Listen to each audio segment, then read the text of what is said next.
you all, because you have been getting here on time every day, 3 or 4 minutes here or there. That's so important, and I really do appreciate it. Hope you all had a nice long weekend. I wanted to give you the tentative schedule for where we think we are going at this point. We anticipate that the evidence will conclude at some point tomorrow. We would then recess for the rest of the day while the court and counsel go over the jury instructions and verdict forms. And we anticipate now our tentative schedule is closing instructions and closing arguments on Thursday. So like I said last week, we're a little bit ahead of schedule, which is great. So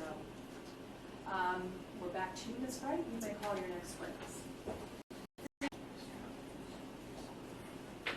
Do solemnly state that the evidence you shall give in this matter is true, the whole truth, and nothing but the truth, so help you God. Please be seated at the witness stand.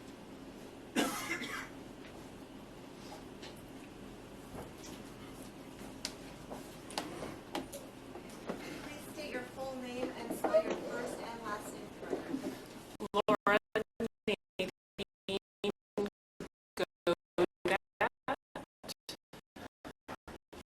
first name Laura and Godat. Thank you.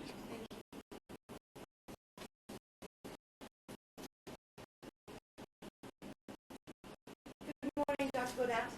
Morning. Dr. Godat, where do you work? UCSD.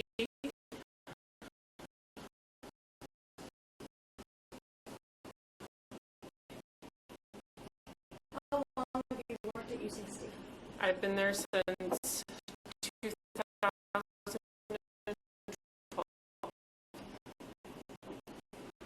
What is your position at UCSD?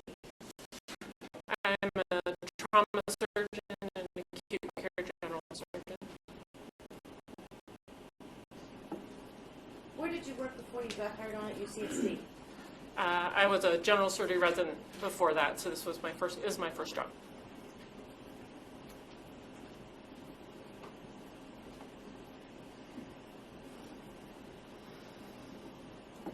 When you were working as a trauma surgeon, are you part of the rotation for the group of trauma surgeons at UCSD? Yes. Were you working as a trauma surgeon on the morning of May the 16th, 2015? I was, yes. What time did you come on to your shift? 6:45. When you were working as a trauma surgeon, did you then have the opportunity to treat a patient by the name of Yuki Izuka? Yes. Where did you first come into contact with him? He was in the ICU at that point. At that point in time, had he had any surgery? No, not to my recollection. Now, the team that was working the night before, do you know who was that? Another trauma surgeon? Or It was one of our fellows, Dr. Burris. what exactly is a fellow? A fellow is a fully trained surgeon who has opted to take extra time to specialize in another specialty, which for her is trauma. Could you spell her last name, please, Doctor? Burrus. Thank you. Now, when you got on shift at 6:45, how did you begin your medical treatment of Mr. Izuka? So at that point, I assessed him in the ICU to assess his neurologic status and do basically a repeat head-to-toe evaluation of him. And what did you find was, at that time, was his neurologic status? At that time, his neurologic status was a Glasgow coma score of 5, which is a measure of neurologic status. And this coma scale, this Glasgow coma scale, is that how you kind of differentiate how sick someone is? Is that fair to say? Yes, And with the score of 5, what does that mean? that is a severe traumatic brain injury. When you first came into contact with Mr. Izuka, was he awake or conscious? No. After you did a review, kind of a history or analyzed kind of the injuries of Mr. Izuka, what course of treatment did you decide upon? So he was in the ICU in the intensive care unit, We continued aggressive management of his severe traumatic brain injury by keeping him calm, using sedation and other medications to help basically optimize his potential for any good outcome regarding that. Did you perform any surgeries on Mr. Izuka? I did. What surgeries did you perform? I did an exploratory laparotomy on him, which means I did an abdominal exploration for him. Why did you do that? The second day after his trauma, it was noted that he had fluid and free air in his abdomen, and he was found to have a bowel perforation. Were you able to repair that? Yes.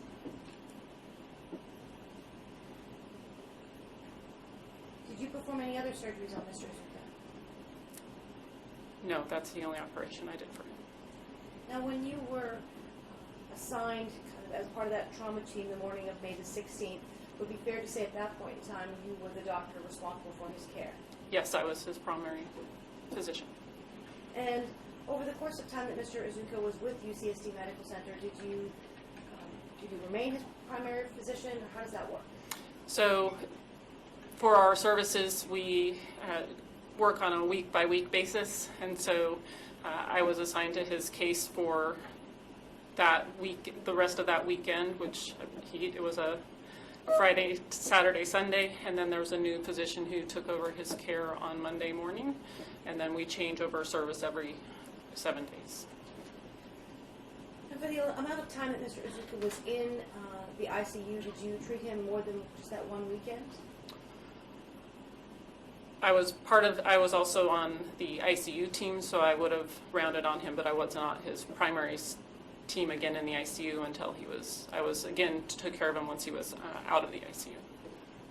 When you performed your surgery the day after he was admitted, at that point in time, was Mr. Izuka still in a coma or unconscious? Yes. Do you know how long he remained that way? I don't recall the exact duration that he was comatose. I don't remember the exact day that he started waking up. More than a week? It was more than a week, yes.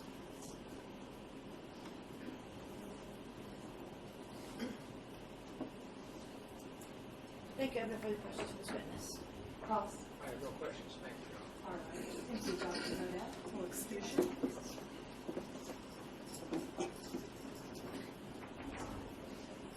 You may call your next witness. Thank you, Paul.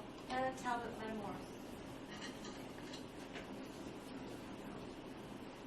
Do you solemnly state that the evidence you shall give in this matter is the truth, the whole truth, and nothing but the truth, so help you God? I do. Thank you. Please be seated as witness.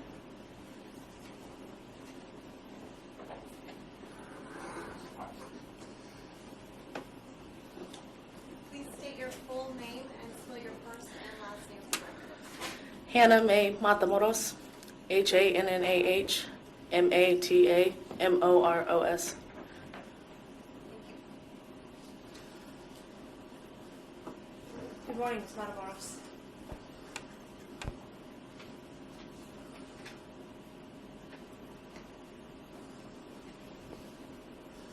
Mrs. Matamoros, is that your married name? Yes, ma'am. What was your name before you were married, your last name? Talbot, Talbott.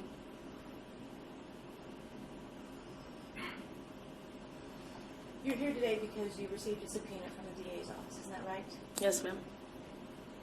And is it fair to say that you recognize someone in the courtroom today? Yes, ma'am. Who do you recognize? Jason Riley King. How do you know Mr. King? I served with him in the Marine Corps. If ever you need to take a break, just let me know, okay?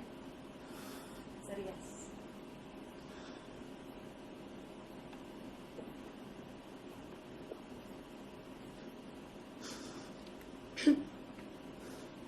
Go ahead.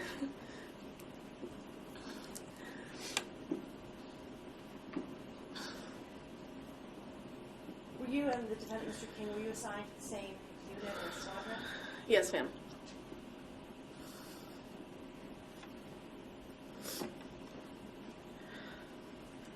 Was that VMFAT 101? Yes.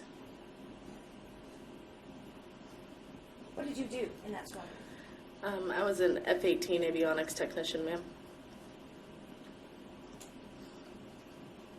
What were your job responsibilities? Predominantly troubleshooting aircraft, and that was it. Were you working in mechanics? Is that fair to say? Electronics, more so than mechanics. And what kind of training did you have to do that job? There were 2 different types of schooling that we went through that lasted about a year before we went into the fleet, which is where you finish out the remainder of your contract. When did you join the Marines? February of 2013.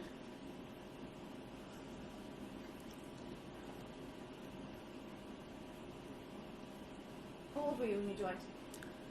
19. When you joined the Marines, what was your first assignment? A boot camp. It's a 3-month requirement to become a Marine. And then after boot camp, where were you sent? I was sent to Pensacola, which is A school. And how long was that school?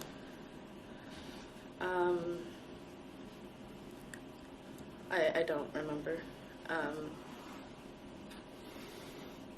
I was there from June until October. You spend X amount of time waiting for new classes to free up, so I'm not sure how long the schooling itself is.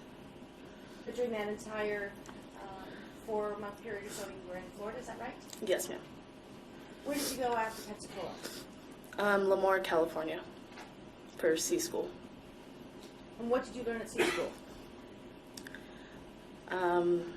A lot of A school was the written part of our job, and then C school was more hands-on training.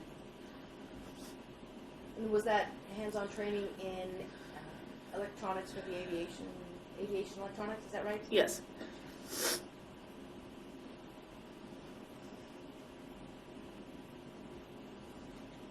And after you finished your C school, where were you assigned? VMFAT 101 in San Diego, At Miramar? at Miramar. Do you remember when you first met the defendant, Mr. King? Briefly, yes, I remember meeting him in C school. That was in Lemoore? Yes.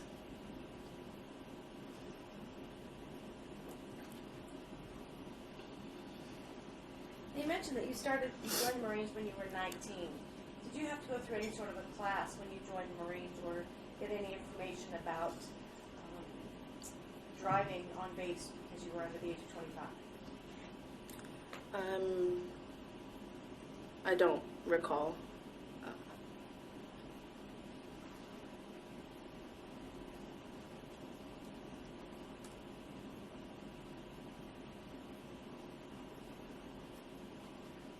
Were you aware of the card that goes in your wallet when you Arrive Alive program? Yes. What was that? I don't remember if it corresponded with Alive at 25 or not, but essentially it was a card that you could use to, if you needed a ride or someone else needed a ride, there was a number that you could call and you would get a ride. I never used the card, so I don't know much about it. What was the Arrive at 25? What was that program? It was Alive at 25, and I don't remember a lot about the course. I just remember taking the course. Now you mentioned that you met the defendant at Lemoore at C school. At some point in time, is it fair to say you became friends with him? Yes. Good friends. Oh, yes. In fact, how would you describe your and your husband's relationship with the defendant? He is our best friend.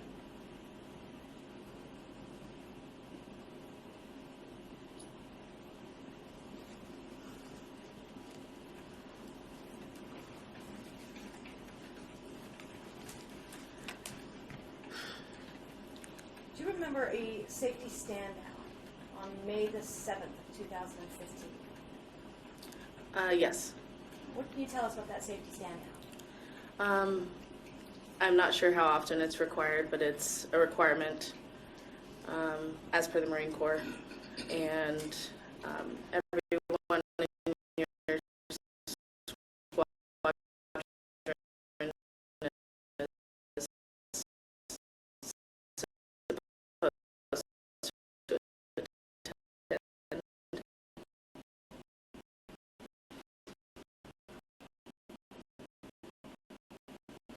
Do you remember that the subject matter of that safety stand now? No. Do you remember being at all information about driving under the influence? I do recall, they always mention it, not to drive under the influence. The officer that did that stand down, I do recall, seemed to be making a lot of jokes and didn't take it very seriously. So I don't want to speak for other people, but I would say most Marines don't. It's hard to take it seriously if the officer giving the presentation isn't taking it seriously. It's more of we have to come and sign the roster, and then we can leave when it's finished.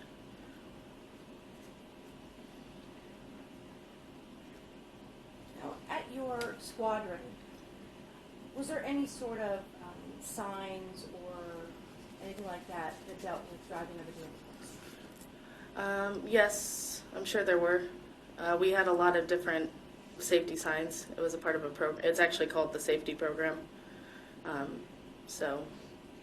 What is that safety program? It pertains to your job as well as general safety on base. That's it. Now, how long were you in the Marines? I was discharged May of 2016. Are you familiar with weekend or liberty briefings? Yes. What are those? Their requirement every weekend and any time that we get a holiday break, if you will. And essentially, it was a brief stating that if you were to run into any trouble, if you did go out drinking with friends, who to call, your chain of command, you would contact first.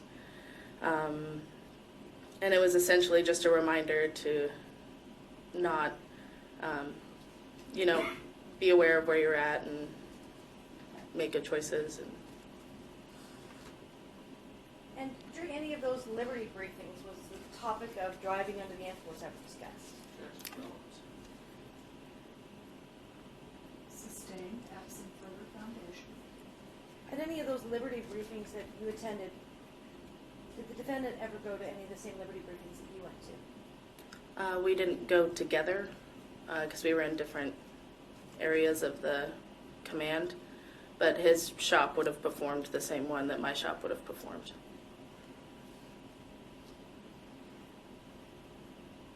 Now, you say that there's a safety program within your squadron. Mm-hmm. Was there also some sort of sign outside your squadron that dealt with alcohol-related incidents? I can't say for sure. I don't remember.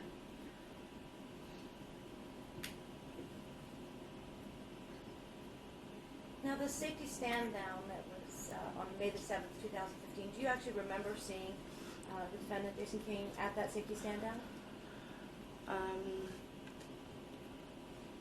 I can't say that I did or didn't. I'm not sure.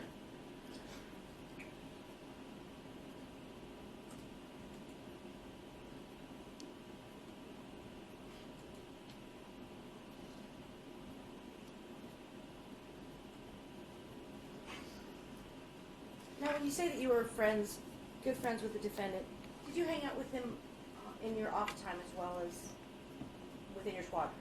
Yes. How often would you say that you hung out? Is there a certain time frame? Or From the time you met him until the middle of May of 2015, how often would you say that you spent time with him? I saw him at work nearly every day, every other day. And We usually got together on the weekends with other friends as well. Did you ever have the opportunity to go out socialize and, to a bar or a restaurant with the defendant? Restaurants, yes. There's a restaurant. And was that time that he spent with you individually or time with you and your husband? Probably half and half, both.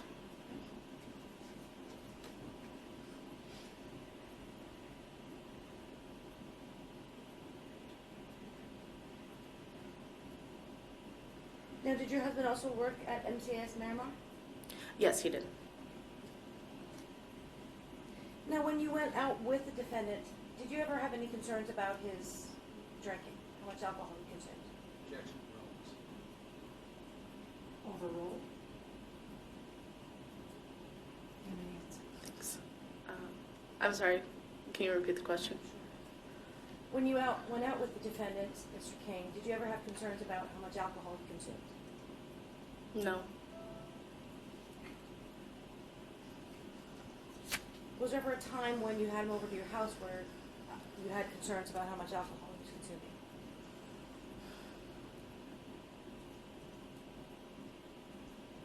We would all drink together when we were at the house, so I would say no. Now,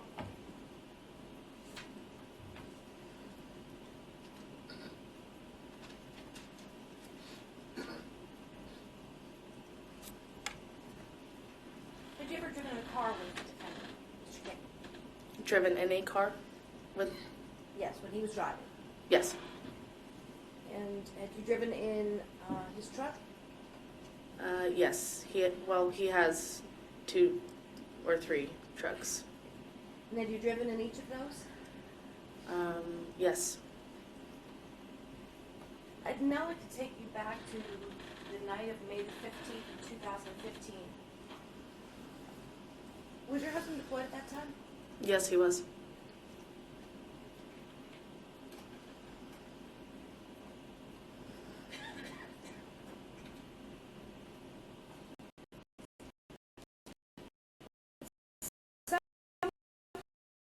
Time during the day of May 15th,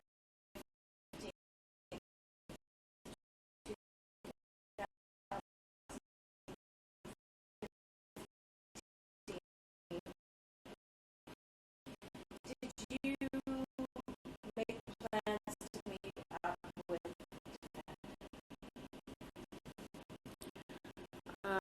Is there a time frame?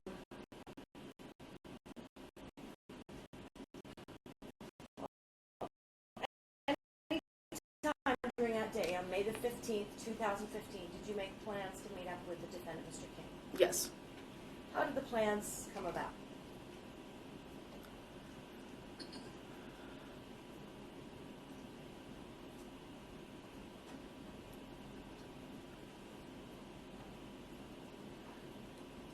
We were texting, but I don't remember what time or what initiated going out. Was it common for you to go out with Lieutenant Mr. King on the weekends? Yes.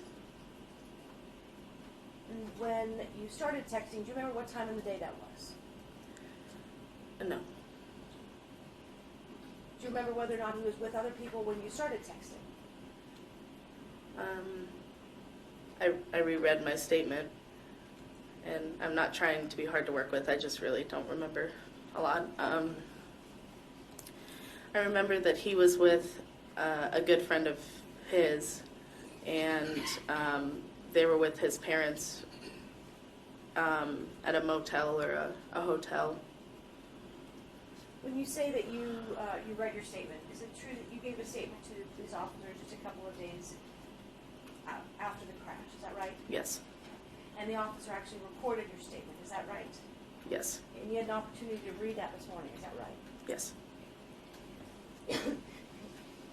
And recognizing there's been a passage of time, would it be fair to say that some of the items from 2.5 years ago are not as fresh in your memory? Is that fair? Yes. Now, you mentioned that he was with a friend. Do you remember the name of his friend? Wolfrey. And when you first started texting with the defendant, he was with this Mr. Wolfrey, is that right? I believe so, yes. That's something that he told you in the text, right? I don't have the text, so I don't want to say for sure. When you contacted him through text, the two of you made plans to meet up, is that right? Yes, ma'am. What time did you plan to meet up? Later in the evening. I don't know the exact time. When you say later in the evening, what time are you talking about? Past 10 o'clock p.m. And when you two did make plans to go out, did you eventually meet him, Maddie? Yes. Where did you first meet this defendant? At a place called the Carriage House. Yeah. What time was that? I don't know for sure.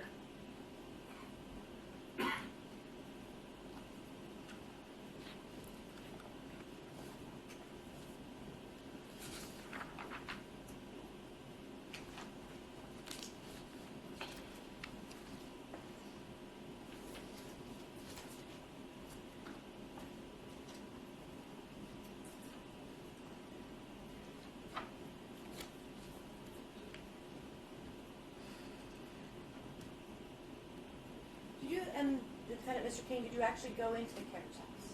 No. What happened? We didn't even get out of the cars. For lack of better terms, it was a trashy, sketchy looking place. So I remember yelling at each other through the window and saying, let's go somewhere else. And I think I asked him to follow me somewhere else. What part of town was the carriage house in? I don't know. Was it near base at all? I'm not sure.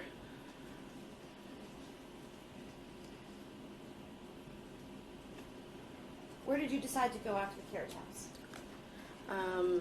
It was called In Cahoots. It was from what we read, it was a country swing type bar. Had you been there before? No. Why did you choose In Cahoots?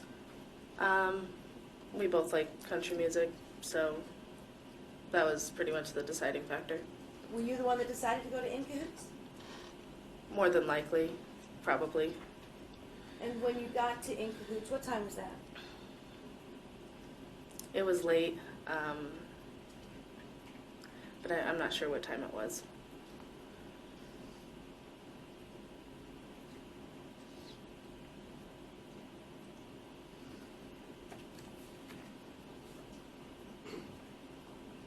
And when you got to In Cahoots, who was driving? We were in separate vehicles. What kind of car did you have? I was driving my husband's silver BMW. And were you leading the way, or was the defendant driving in front of you? I think I was leading the way. And was he in his truck? Yes. When you got to In Cahoots, before you'd even met up that night, had you had anything alcoholic to drink? I don't remember. I don't know for sure. When you got to In Cahoots, where did you park?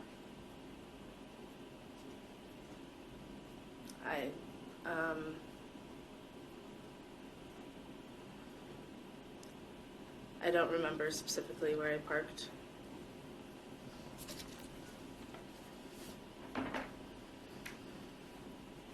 All right, you have a CD that I would like to ask the court to be marked next in order. I believe it's number 96, please.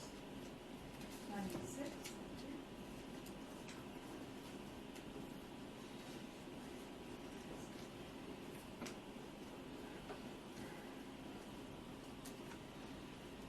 Ms. Talbot, I'm going to play the very beginning portion of the tape to see if you recognize any of the voices on that tape.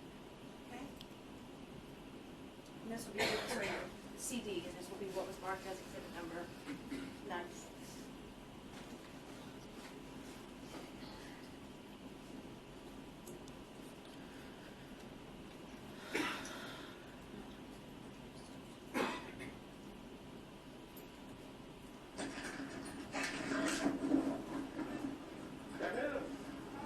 Good, how are you doing?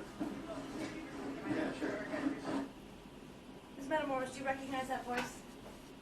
I On do. the recording? And who's that? Who's the voice? California Highway Patrol Officer. And who else is with him, the California Highway Patrol Officer? Myself. You mentioned that you didn't recall what time you went to the carriage house, is that right? Yes, ma'am. You remember when you gave the interview to this California Highway Police officer, that was one of the questions that he had for you, is that right? Yes. And would it be fair to say that at that point in time you were able to remember what Yes. what the timing was like? I'm sure.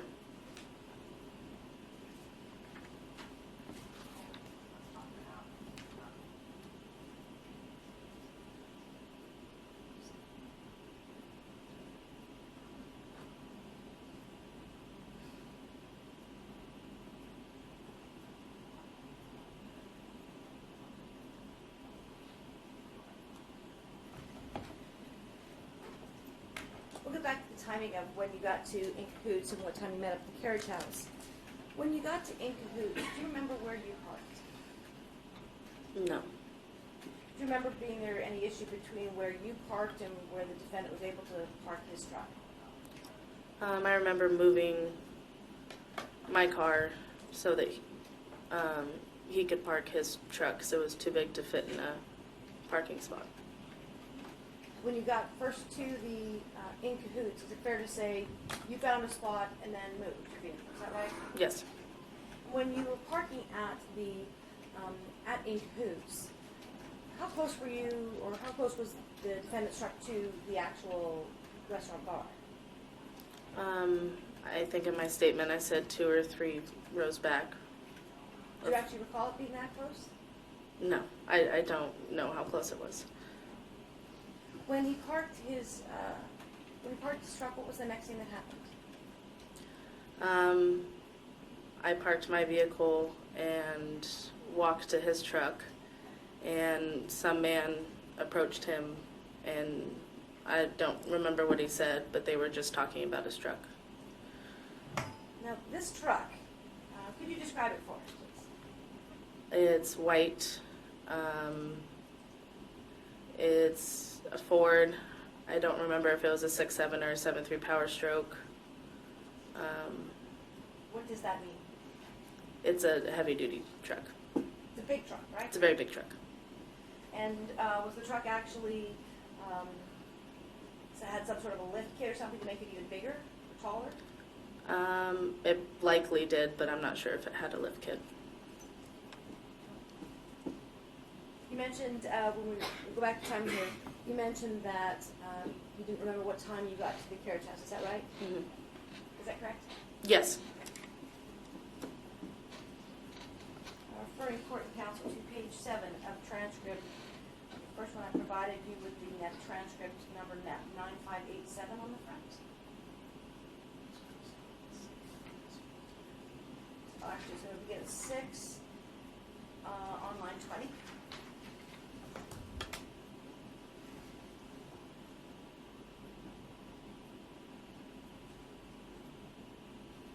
Okay, so what time did you guys meet up on, I'm assuming was it the 15th? Friday? It was, yes, Friday. Okay.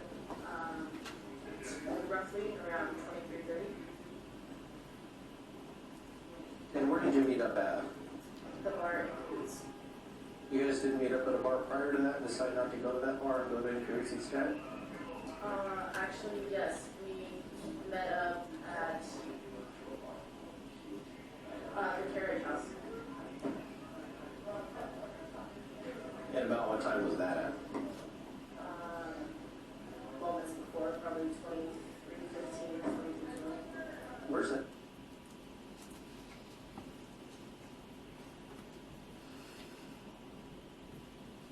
Now, after you got to the In Cahoots and there was someone talking to the defendant about his truck. Did this happen in the parking lot? Yes. What was the next thing that happened? We walked into the bar. When you walked into the bar, did you have to show your identification? I don't remember. Do you remember whether or not there was a cover that you had to pay? Again, I reread my statement, and it says that there was. You don't I don't remember.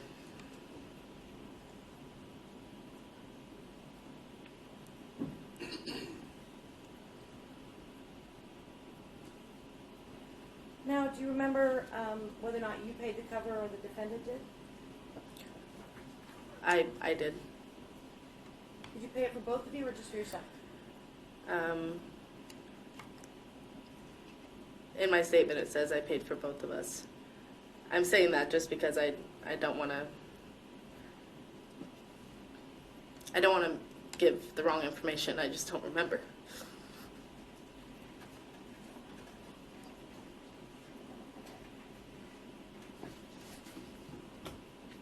Do you want a glass of water? Please keep going.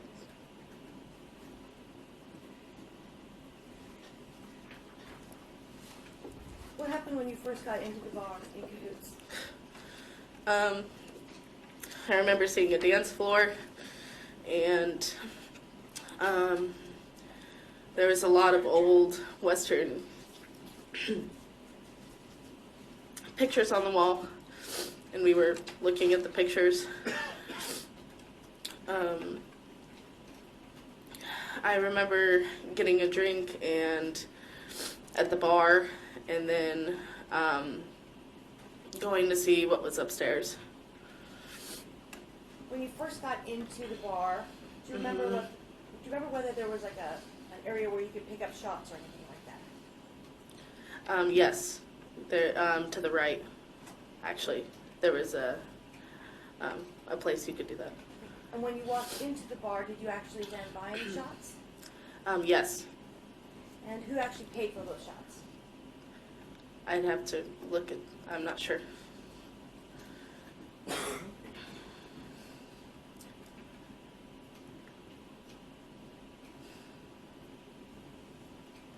you remember what that was? What kind of shot it was? Whiskey.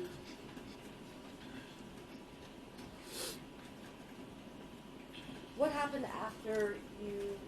Did you take one of the shots? Probably. And do you remember the defendant taking one of those shots? Yeah. Yes. What was the next thing that happened? I think that's when we went to look at the pictures and I don't know what all they had on the walls, but it was cool. So I remember going to look at pictures. But do you remember when you first met up with the defendant, Mr. King, either in the parking lot or when you were going into the bar, whether or not he smelled of alcohol?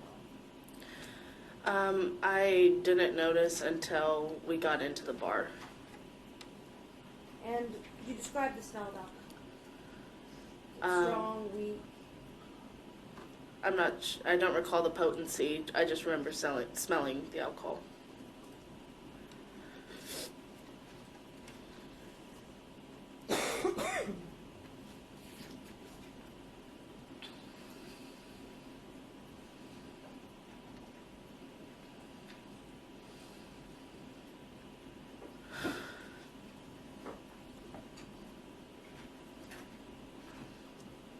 What did you do after you had those shots of alcohol and you were looking at the pictures? I remember, I don't know if we were told there were pool tables upstairs or if we just saw the stairs and wanted to go upstairs, but I remember thinking we wanted to play pool. So I remember going upstairs and there was pool tables upstairs. Do you remember buying any other drinks downstairs before you went upstairs? I don't remember doing that, but in my statement it says that we did go to the bar and get a drink.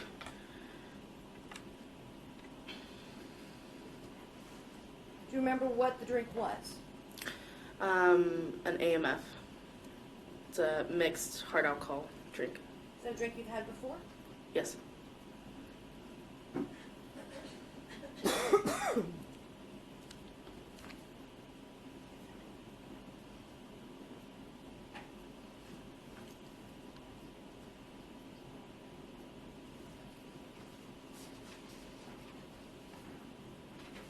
when you went upstairs, what did you do upstairs? We found pool tables, and I don't remember if you had to pay or not, but I just remember playing pool. And when you were purchasing your drinks, were you paying by cash that night, or were you paying with your card?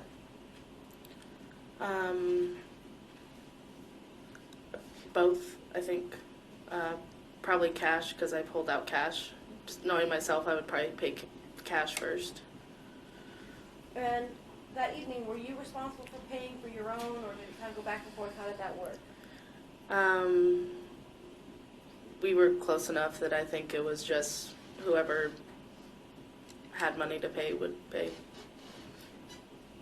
Now, when you had the drink, you purchased the drink at the bar downstairs.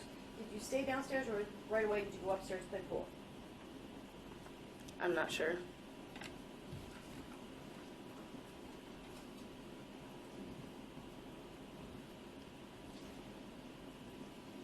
When you got upstairs, were you able to get a pool table? I don't know how quickly we got a pool table.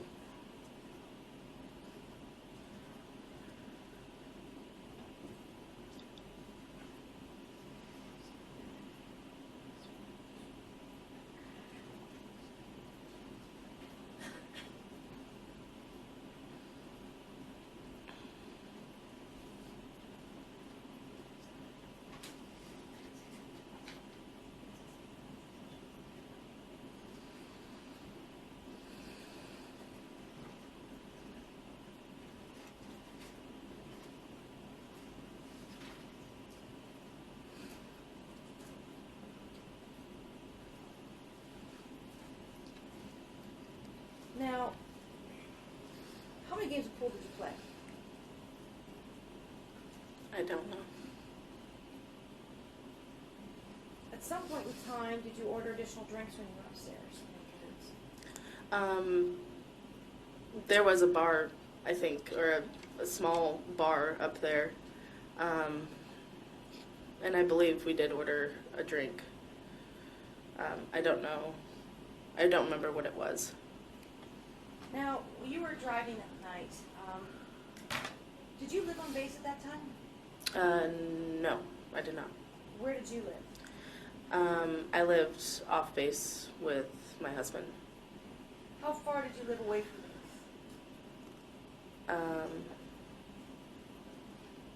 I don't know exactly. It's Scripps Ranch area. Less than 10 miles? I think so. Now, within your unit, and was there some sort of rule about coming on base after you've been drinking alcohol when you're the driver? Could you repeat that? Sure. Is there some sort of rule, or is there some ramification for going on to MCAS Miramar after you've been drinking when you're the driver? Well, when you're the driver, it's a zero tolerance. The Marine Corps' rule is it's a zero tolerance. What does that mean? That means, the legal limit is 0.07 or 0.08. In the Marine Corps, it was a zero tolerance, which meant you had to drive. If you were going to drive, it was going to be completely sober. Had you ever gone out with the defendant when you were the designated driver? I'm sure I have. I don't know any specific times. During the time frame from the beginning, from February 2014 through May of 2015, how many times would you say you went out with the defendant, either by himself or with your husband? I couldn't count. We went out a lot. Out in public to drink, though? No. I just meant out in general. Well, then I'll clarify that. Thank you. How many times do you think you or you and your husband went out with the defendant when you had alcoholic beverages during that 14-month time frame? Overruled.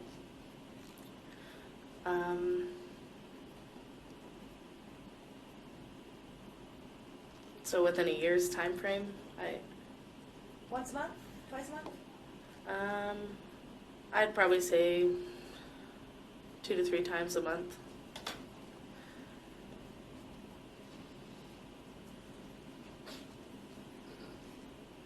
any of those times that you went out with yourself and the defendant, were there times when someone was the designated driver? Yes. Was that a plan that you made before you went out? Not usually.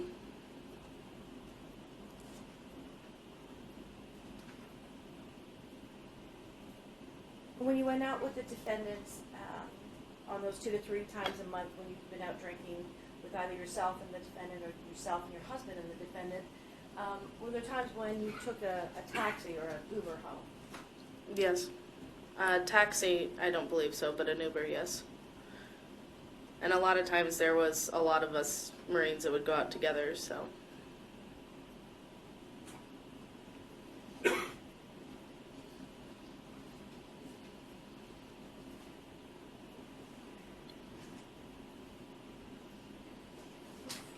mentioned earlier when I was asking kind of about the timing when you first got to the bar, you didn't remember who paid for the covering, things like that. Before important counsel, page 11 of that first transcript, starting at line 21.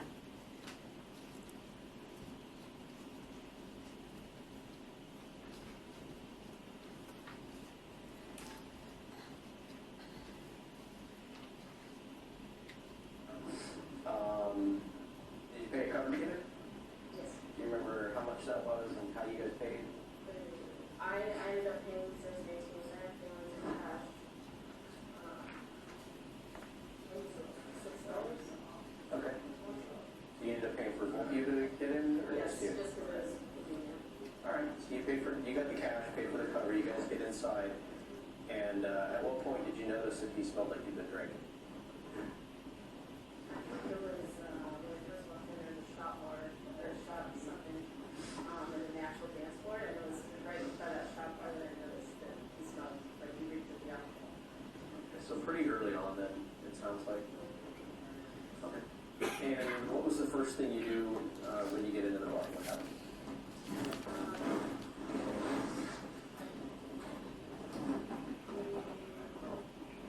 We started drinking, we went upstairs and played pool.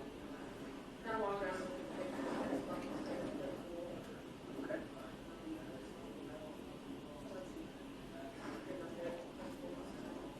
Okay, so where did you guys pick up your first round of drinks at, and what were they, and who bought? It was at the shop bar. Okay. It was Jack Daniels, it was A-Shot, and I don't remember who bought it. I think I did. Now, are you paying cash throughout the night, or are you paying on the card?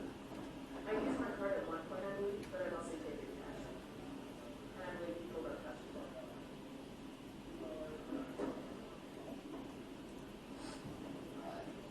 Okay. Looks like he might have paid with a card too. You remember that? Okay. So, you think maybe you bought the first round, which was a shot, which was downstairs, and then did you guys get any more alcohol to take with you upstairs? Or did you get the alcohol once you got upstairs? I think it was he got upstairs to go to the tables. Okay. And when did you get up there? I think we felt we were drink at the bar downstairs. Okay. And then took one drink upstairs and then ordered. But the rest of the time we were there, we had drinks upstairs. Okay, what did you order downstairs after the shop? It was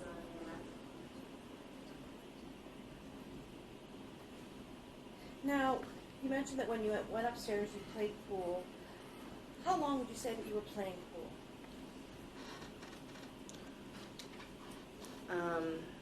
I don't know.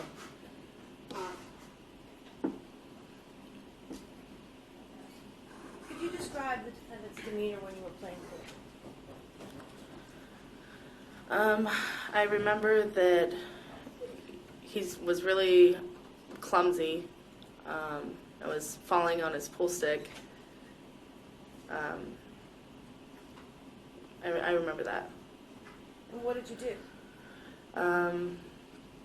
I remember thinking that he had drank too much, but was surprised because we had just got there. And I remember telling him that we should probably just head out. Was he having any problems with his balance? Yes. What made you think that he had too much to drink? Because he was swaying and was falling on his pool stick. Did you say anything to him about stopping drinking or not drinking anymore? I don't remember. I remember saying that we should probably just leave. And how long do you think you'd been in the bar at that point in time? I don't know. Maybe an hour.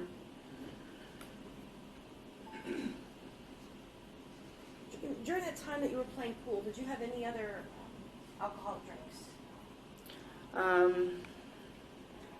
There was a bar up there, and I think we had another drink, but I don't remember what it was or who paid. So you recall that there was the shot bar downstairs, then you purchased a drink from the downstairs bar, and you think you purchased one drink from the upstairs bar, is that right? I think so. Do you remember whether or not there was a waitress coming around that you could order drinks from?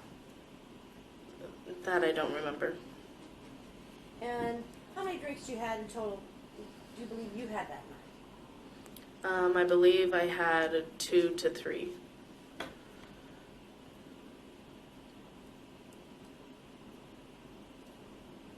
What happened after you said to the defendant that you thought that they should just leave? I don't remember his response or if he responded, but I remember going to the bathroom. There was a bathroom by the pool tables. What was the next thing that happened? When I was in the bathroom, I got a voicemail, and it said Jason King. So I listened to it, and it was pretty hard to understand. And I felt like I was only in the bathroom a couple minutes, but he said that he had gotten kicked out and then hung up. Now, at any point in time when you were still upstairs before you went to the restroom, did you tell him he needed just to slow down his drinking? I can't say for sure if I did or not. I don't know. Referring court counsel to page 14, line 4.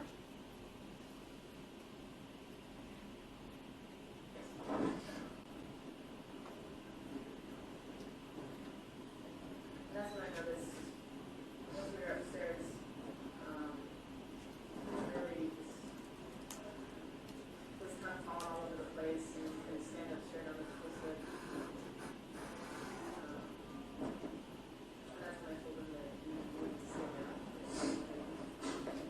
Okay.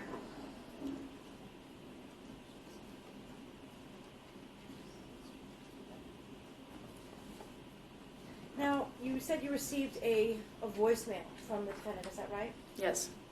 And do you remember when you were speaking with that officer a couple days later that you actually still had that voicemail, is that right? I did.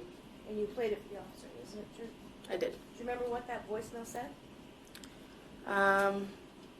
Not verbatim. I remember it said I got kicked out. Now, when you learned or you listened to that voicemail saying that you got kicked out, what was the next thing that you did? I remember that I washed my hands and went back downstairs. Assuming he was kicked out, I left. When you left, did you see the defendant, Mr. King? Could you be more specific? Where? When you left the bar, did you go out into the parking lot? Yes. When you went out into the parking lot, did you see the defendant, Mr. King? The next time I remember seeing him was at his truck. When you got to his truck, where was he? He was on the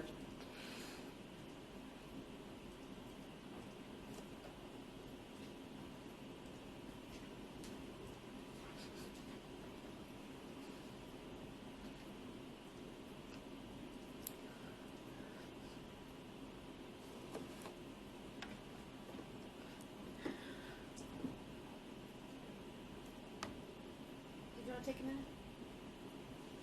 Take as much time as you need. He was on the driver's side.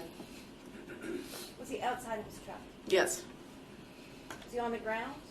No. He was standing upright. No. Sorry, bad question on my part. That's Was okay. he in his truck on the driver's side, or was he standing beside his truck? I don't remember if he was in the seat or standing beside it. What did you do at that point? I'm sure I cursed at him and I said he was being an idiot and not to get in the truck.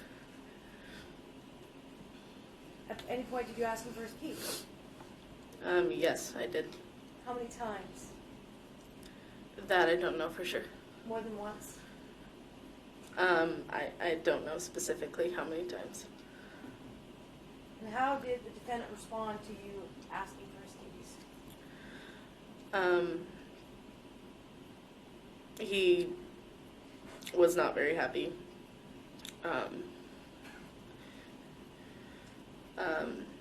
He said that he didn't need my help. At any point in time did you tell him that he was too impaired to drive, too drunk to drive? I did. What did he say? I remember him saying,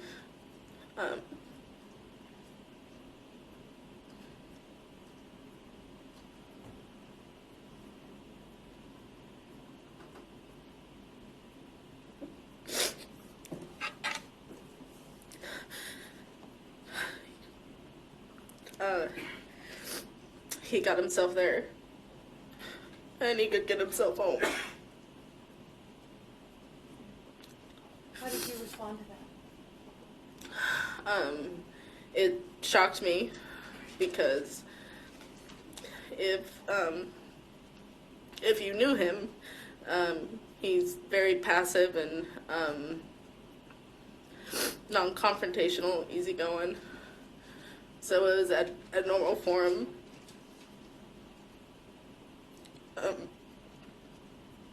To snap at me. How long did you think this conversation, this discussion took place in the parking lot? A minute or two?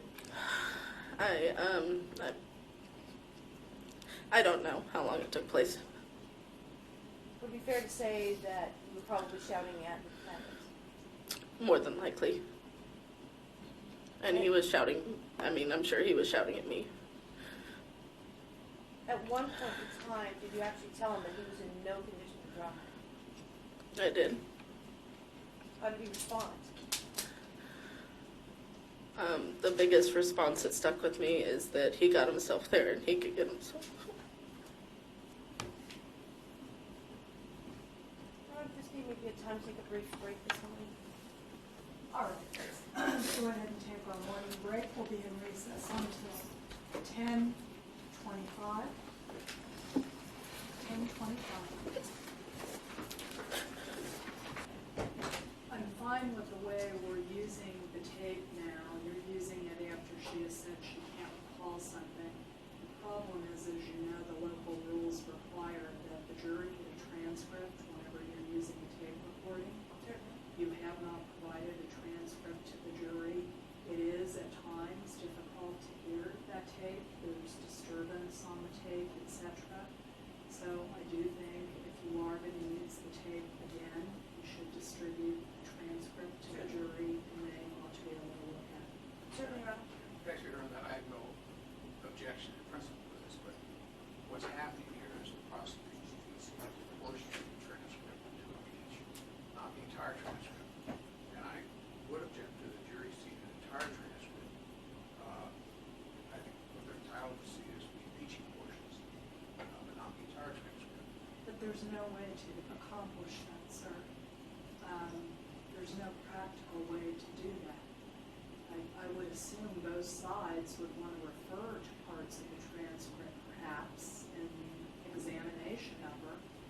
And I couldn't hear what she was saying on parts of it without the transcript. And that's not fair to the jury, to be playing games with whether they're hearing the itself is the evidence. But, and then we're gonna have an issue, I assume, that these tapes are not gonna be admitted in their entirety, since only portions are being played. So, I guess if they wanted to have the parts reread, the court reporter would just reread it. She's not taking down the tape. So the way we're doing this is very difficult. I think they should have a transcript. Parts are going to be played. I'm happy to instruct the jury somehow on it, that we're only using portions, but I don't know how else. Just so I'm clear, the transcripts that are not going back into the jury room. Right. We had already talked about the transcript of the client's interview, which was admitted in its entirety, and I did tell the jury they could use and make notes, so I assumed that those would go back with the jury. This is a different situation. Only parts of it are being used for impeachment or to refresh recollection or however it's being used. Then could you tell the jury that they are just to refer to portions of the transcript that are being used for testimony in court? Sure. Any problem with that? No, you're on. Okay. So we're done with this first transcript, Yes, right? Your Honor. So now we're moving on to the next one, which I assume we're marking as 97. I actually have marked, so the disc itself I marked as 96. The first transcript I did is 96A, the second transcript as 96B. Okay, so we're done with 96A, and now you'd be referring to 96B. Correct. Okay, thank you.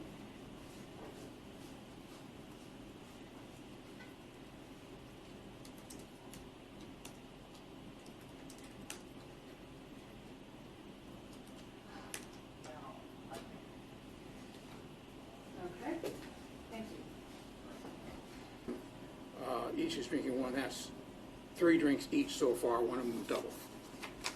And then the next thing we have is a receipt in your name for another AMF, Hannah Talbot. I see. Okay, that's 4. And then in addition to that, you had the jack shot when you walked in. Yes. Okay, so easily, you had a minimum of 5 drinks, one of them a double while you were there. Apparently, yes. Okay. And you would agree that when you were in the parking lot with Mr. King, you were drunk at that point in time. I do not agree with that. You recall testifying to that at the preliminary hearing? The Marine Corps has a 0 alcohol tolerance. So you have any amount of alcohol in your system, you're considered drunk. I actually wrote, never mind. Okay. I was not sober. I don't know if I was drunk. Well, and again, I'm not trying to make you feel bad, but I'll put page 29 on the transcript.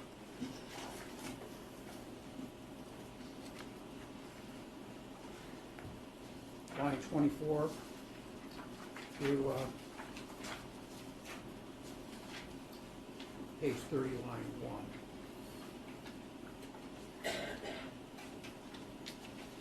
This is your preliminary hearing transcript, testimony.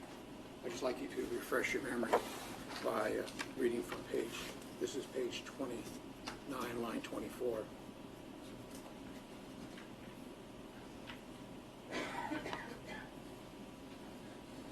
So now, do you recall testifying at the preliminary hearing? Question. So would you say that you were drunk while you were talking to Jason outside and told him not to drive?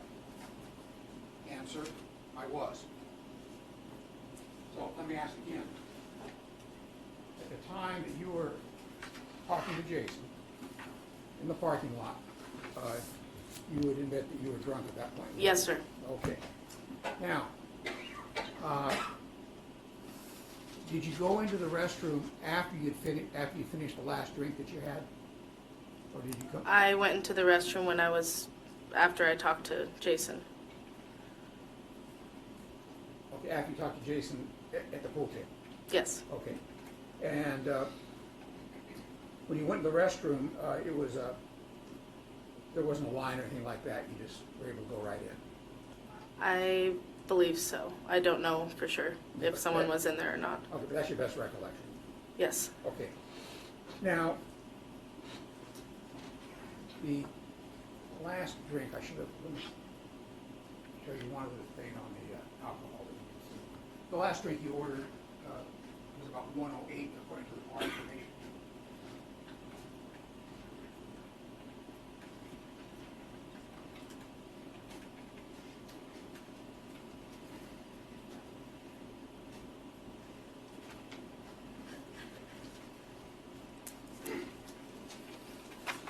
The last drink that you ordered then would have been another AMF, and that, according to the receipt here, is approximately probably is 1:16 a.m., correct? Yes. So do you remember ordering and drinking another AMF immediately before going into the restaurant? I don't remember if I did or not. If I ordered it, I'm sure I did. Okay. So now, at 1:22, you get a text that Jason's gotten kicked out. A voicemail, sir. I'm sorry, voicemail. When you went outside, did you ever see a male talking to him like the bar manager? I don't remember for sure if anyone was talking to him. Well, the first, if I understood your testimony correct, the first person you saw talking to him, strike that, when you went outside, the first time you saw Jason, he was already at his truck. Yes, he was Okay. at his truck. So you didn't see a bar manager or anybody else talking to him, did you? I don't recall anyone being next to him, no. You didn't see him sitting on a wall for any period of time? I remember Jason and his truck, Okay. by his truck. So, and when you came out of the bar, you went directly to outside to find Jason, correct? Yes. So if that's true, that he got kicked out at 1:22, and you didn't see anything that happened involving Jason until he was at his truck, you were in the restaurant for quite a period of time, weren't you? It would appear so, yes. Okay. Longer than you would normally be in the restroom for. I'm sorry, how long would I normally be in the restroom for? No, I didn't want to ask it that way. Normally, longer than you'd normally be in the restroom. Could you repeat the question? Let me ask it this way. Were you physically sick at all that night, at any point in time? I don't recall. Is it possible the reason you were in the restroom for as long as you were is that having these 5 drinks, one of them was double, was causing you to be physically ill? It is possible. You recall that? I do not recall that. Okay. So you would agree when you were out in the parking lot talking with Jason, you were pretty drunk, weren't you, yourself? I was drunk. I was not sober. Okay. And you were yelling at him, weren't you? I was. And he yelled back at you. He did. Now, you told us on direct that that's unlike Jason's normal personality? Yes, sir. Is he normally, well, describe how he is normally. Could you be more specific? Is he quiet, nice to be around? Yes, he's strong but passive, good strength of character, well-liked, non-confrontational, very easygoing, hard not to like. Okay. So what happened was you drove directly from, you went back, got in your car and left the parking lot, is that your testimony? I'm sorry, could you say that again? Yes, after this confrontation with Jason, Yes, you went back, got in your car, and left, is that correct? left him, yes. You didn't sit in that parking lot at all, you just left? I recall getting in my car and leaving. Okay. And when you got home, you parked your car and then just went right inside? Yes, Okay. Now, you indicated that Jason made you feel threatened, right? yes, Isn't it true that in the phone messages you left him, you indicated that he should be at your house right now? I'm not sure what phone messages. Well, you didn't feel so threatened that you didn't invite him to come over to your house, am I correct? I would always invite him over to come to my house. You also said in this phone call that you waited for him for 45 minutes in the parking lot, didn't you? May I listen to the phone call? Sure, that would be our next order of business.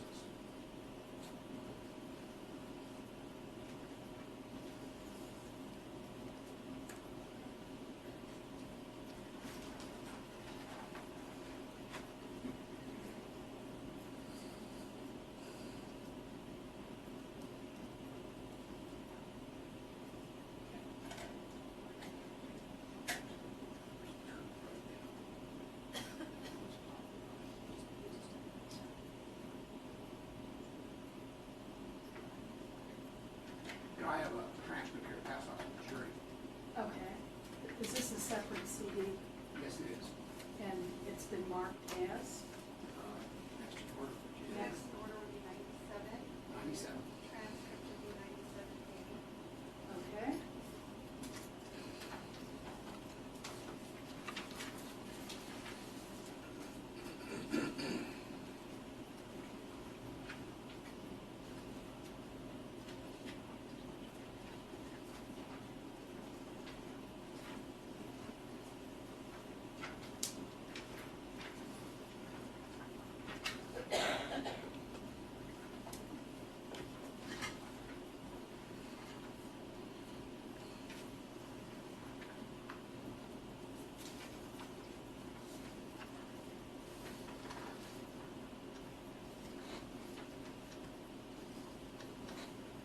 Raise your hand if you do not have a transcript. Okay, Mr. Hutton, looks like we're set. Should give her this one. There's an extra one right here. We're sad to send it to her. Could we give it to Ms. Talbot, please, Deputy? Deputy? Oh, sorry. Thank you.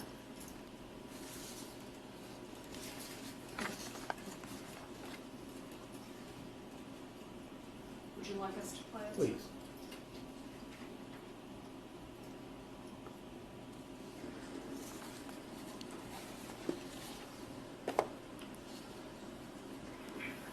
Fucking answer my goddamn phone calls, you asshole!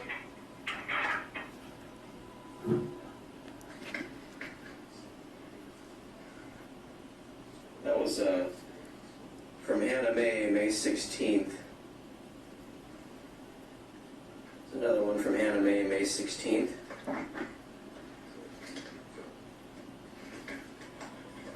Listen, I hate you right now because I've tried to call you so many times. You're still ignoring my phone calls. You know what? Fuck you. Seriously? Come on, man. Like, you're not gonna answer my phone calls? Of all things? Don't take this message, but you take all the weird messages and pictures and weird shit. Delete all of it. Because you're not worth my time. I thought you were, but you're not worth my time. That's not true. I'm pathetic. So I guess everybody worth my time. But fuck you. Seriously, fuck you. If you were a real true man and you really cared about me, you would be in my house right now, but you don't. I got that fucking 45 minutes in the parking lot and you weren't there. So fuck off, man. Fuck off.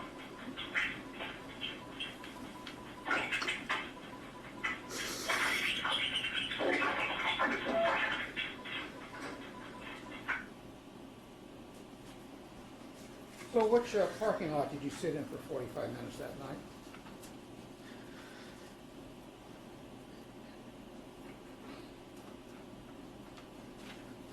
Can I have a minute, please? Sure.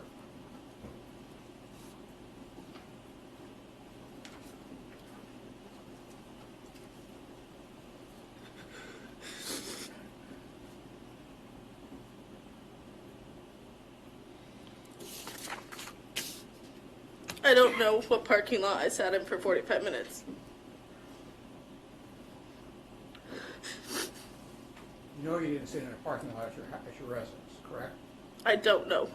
Well, possible that you actually came out of in cahoots after Jason had already left and you sat there waiting for him to come back?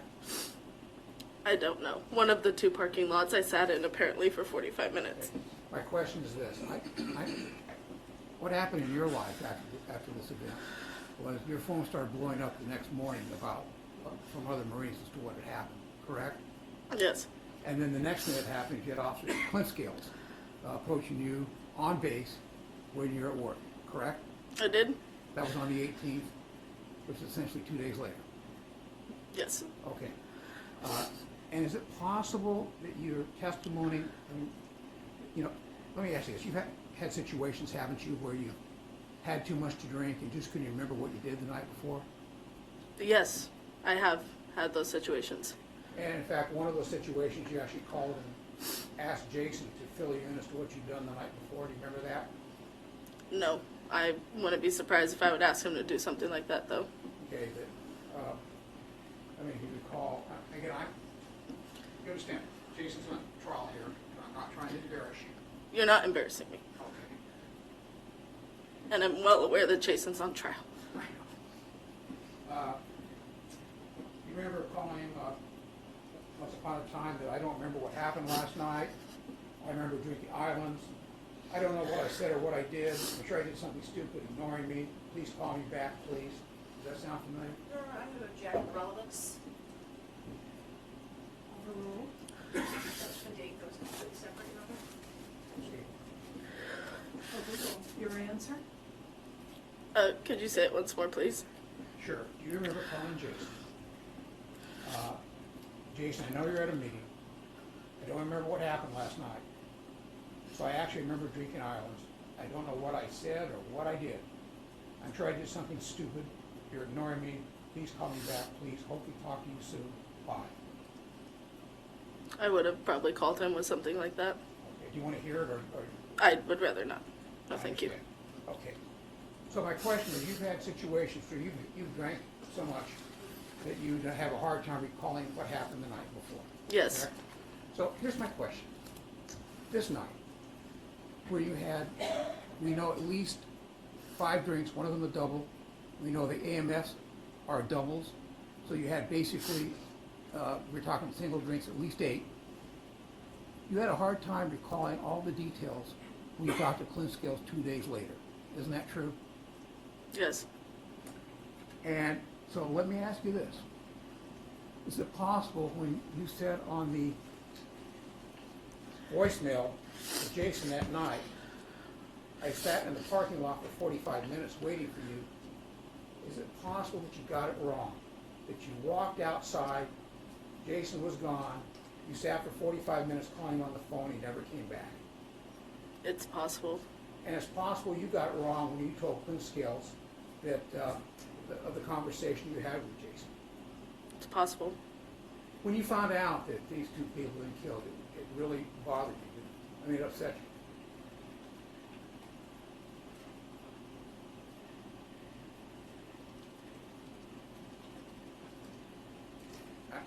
I'll take that as Yes. okay. And honestly, as you sit here right now, you're really not sure if you even had a conversation with Jason in the parking lot that night. Isn't that true? Could you be more specific? Yes. As you sit here right now, you are not sure if you even had a conversation with Jason after you left the bar that night. I know I talked to Jason that night. Okay? And then you sat in the parking lot for 45 minutes? I don't recall if I sat in the parking lot for 45 minutes, but I remember the last words I said to Jason. Okay.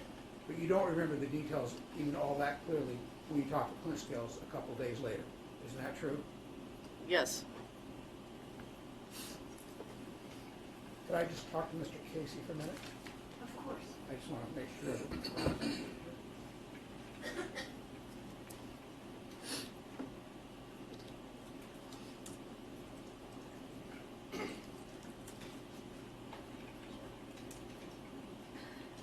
thank you, we're fine. Nothing further. All right. You direct, Ms. Bright? Thank you, Your Honor.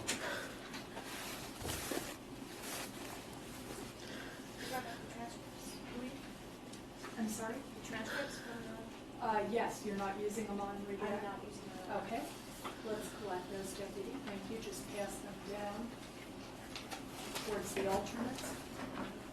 Is that all? Just the last one. The last one, and are you using the other one? No, Okay, so pass 97A and 96B back.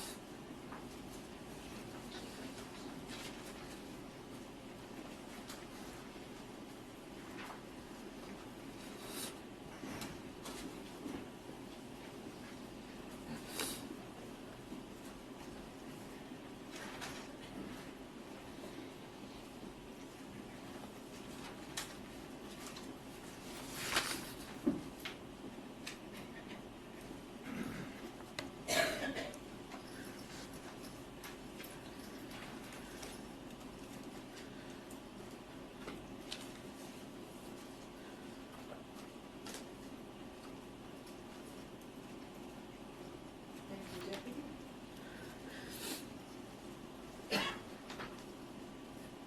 Ms. Matamoros, when you spoke with Officer Clinkscales, would it be fair to say that was just 2 days after the crash? It was.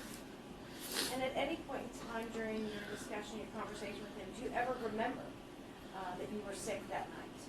Physically sick to your stomach that night? I don't remember. Is that something you would have told him if you had remembered? I don't know that I would have. And sitting here today, you have no independent recollection that you were ill at all that night or in morning hours? No, I don't. No, you said that in the past there's been occasions when you maybe had too much to drink. Is that right? Absolutely. And when that's happened in the past, is it fair to say that you don't remember any of the circumstances surrounding the night? Could you be more specific? Sure. When you've had nights when you've had a lot to drink and you don't remember, is it fair to say that you don't remember the whole evening or you don't remember portions of it? I think it would just depend on the quantity. It would depend on the type of alcohol. So I think it could equally be either way. Have there been any times in the past, up to the 15th, 15th of May 2015, when you've had, 7 or 8 drinks over the course of 2 hours? Likely. It's not uncommon for Marines to drink too much.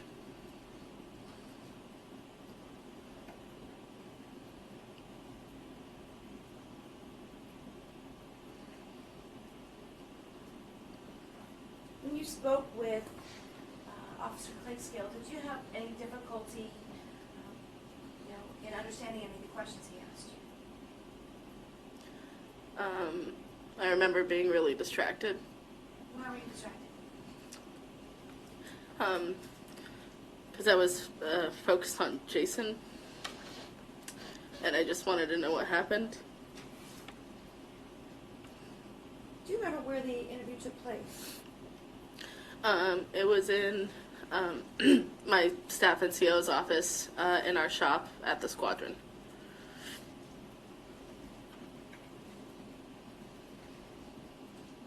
And how long do you think the interview took? It's a blur. I'm not sure.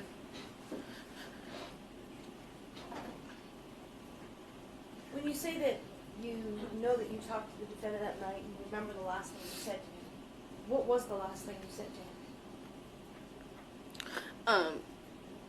I don't care how you get home, just get home alive. You also remember sending him a text at 1:29 saying, "Come to my house alive."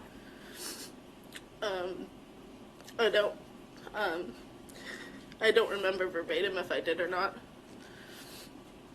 I wouldn't be surprised if I did. I remember calling him when I got home. I have no further questions for this witness at this time. Mr. Hutton, anything else? Just very few.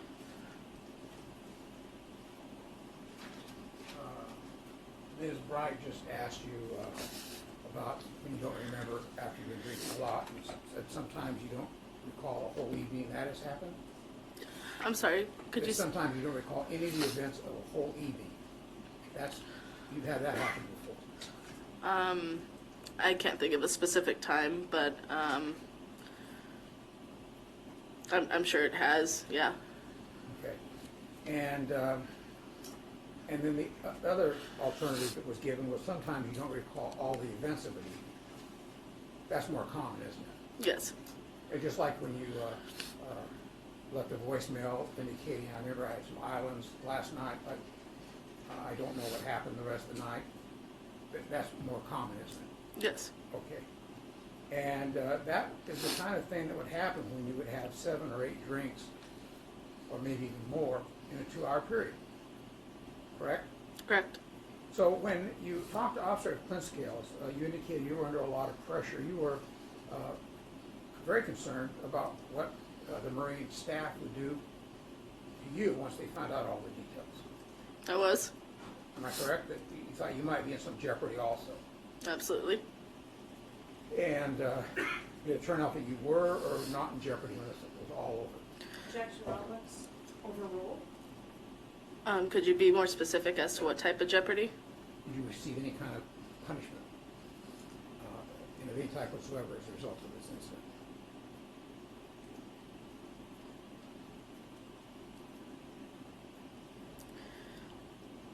I wasn't discharged. Okay, I'll leave it at that. Thank you. You're welcome. And just so I'm clear, when you talk to Clinkscales, would you agree that your memory 2 days later of all the details, what did and didn't happen, wasn't all that clear?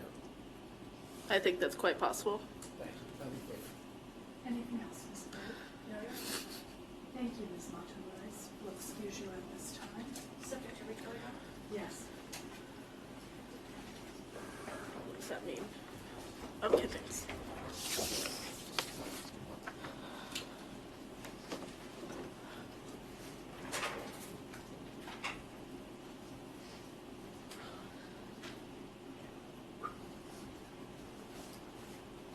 Ms. Guy?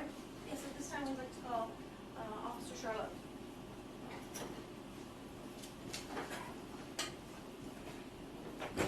It's at the theater, the Miramar, the base theater, the Bob Hope Theater. How many presentations would you say that you've given on Miramar? 20.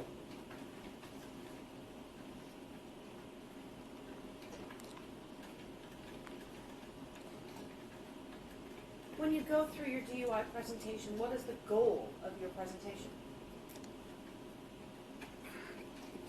The goal is to make them aware of the consequences of being involved, making the wrong decision, and decide to drive after you've been drinking.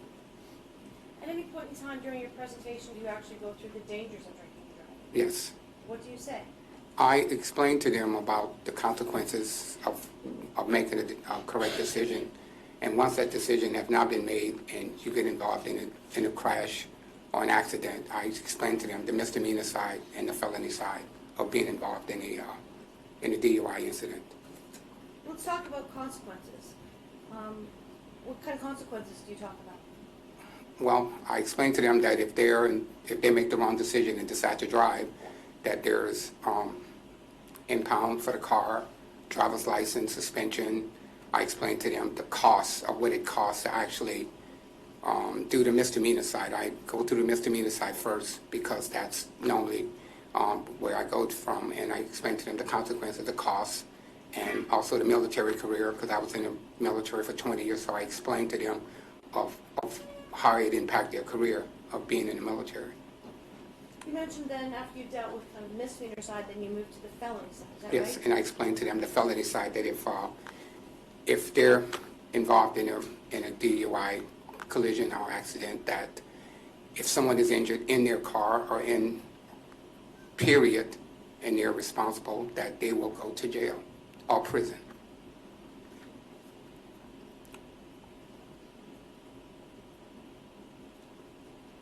In your presentation, do you ever say that drinking and driving is dangerous?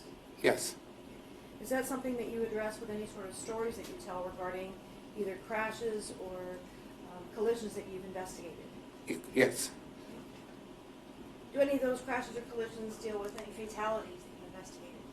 Yes, And is that something that you normally tell as part of your presentations every time you give it? yes. Do you remember one of the stories that you give regarding a DUI crash or collision? I don't remember the story at that particular time because there's so many different incidents in my head. When I'm giving a class, I just come to a story and say it. Now, how long does your presentation usually last? 45 minutes to an hour.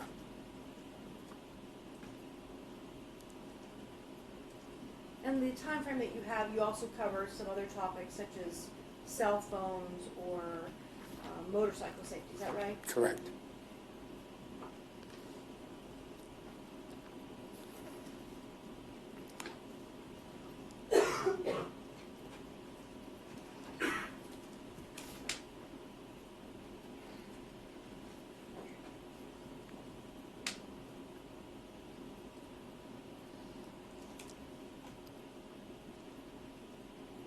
At any point in time when you're giving the presentation, do you talk about charges? What charges could be filed?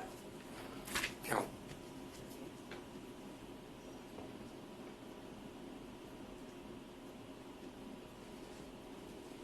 Do you recall any time in your presentation whether or not you talk about whether or not individuals could be charged with murder?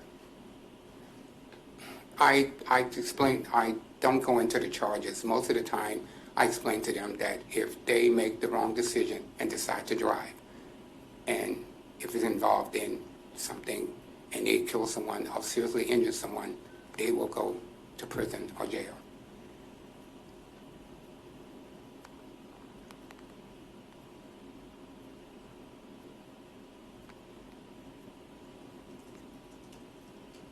Would it be just fair to say that when you're giving those presentations that that's the language that you use if they kill someone or seriously injure someone, that's the language that you're comfortable with? Yes, And that's language that you use when giving the presentation? yes.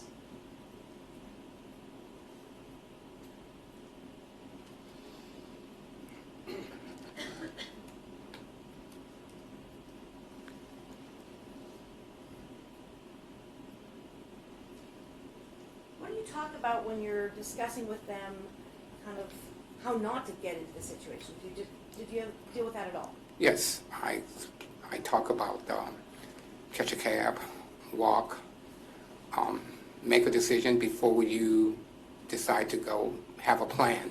It's normally the time I would say have a plan before you go decide to go drinking. Is that something that you would be fair to say that you drill in when you give these presentations? Correct, yes. And do you tell them what, whether or not there's any distinction if they're a Marine versus a civilian, what would happen? I explained to them that uniform would not save them because it is what it is. If you're involved in something, that uniform will be overlooked.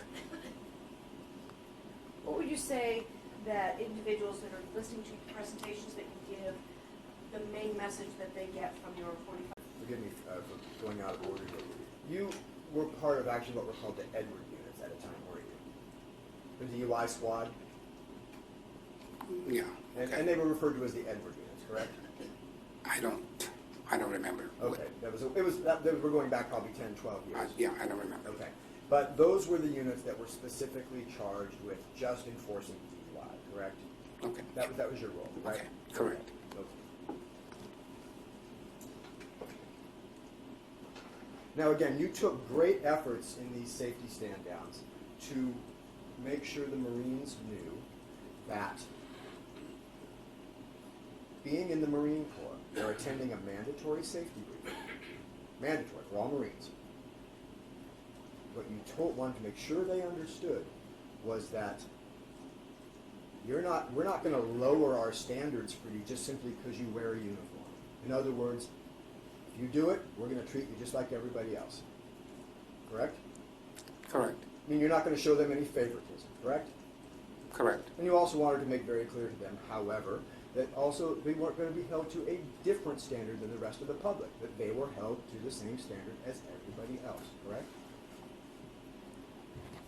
Correct. And you spoke to them when you were talking about the costs of what they might have to go through. You explained to them that if they get convicted in a court of law of a DUI, financial costs aside, that they would have to take weeks, if not months, of classes, correct? You tell them that, don't you? I don't know if I tell them about that. Those are details. I just tell them the cost, because of the time when I give the classes, it's different times, and I just tell them about the cost. It's a lot. Okay? Okay, so now in a situation of these safety standouts where most of the time it's you and one other speaker, correct? I don't know how many speakers are there other than me. I'm not. For the traffic portion, for the 45 minutes allotted for traffic. Okay. Yeah. The first speaker usually is kind of you'll use the three of you, kind of an opening act for you, kind of set the stage a little bit for you, right? I can't say that. I don't know. Well, you've been in the audience when they spoke, correct? Yes. And you've seen that there's sort of now we're going to turn it over to Officer Charlo. You've seen that happen, right? Correct. And typically that person might speak for the first, maybe 10 minutes or so of the presentation. That's about it, right? No. There are times when I've walked in and the person had been on for an hour talking about something, and I get there, I just wait for a couple of minutes, and then they bring me on. Right. Maybe I'm not being clear in my questions here. In the 45 minutes allotted for the traffic portion that is your responsibility, Okay. that's the time frame that I'm talking about. You wouldn't have seen someone that had been speaking for an hour, because then you would have been out of time, would you? Repeat the question. It's not important. The point is, during that 45-minute time period that you are typically allotted, sometimes you share that 45 minutes with another speaker. That's really that simple. No. No. So the person, during that 45 minutes that's allotted from, like, for example, the one on May 7th, the traffic portion began at 3:05 after the commanding officer's opening remarks, and the closing remarks by the commanding officer were at 10 minutes to 4. So that's 45 minutes. And during that time, you and one other person would have spoken during that time. Correct. Yes. Okay. All right, that's all right. Okay, thank you. Okay. Redirect, Ms. Wright. Officer Charlo, do you have an independent recollection of exactly what time you spoke that afternoon? No. Further questions? Anything else, Mr. Casey? No. All right. Officer Charlotte, thank you for coming in. Thank you.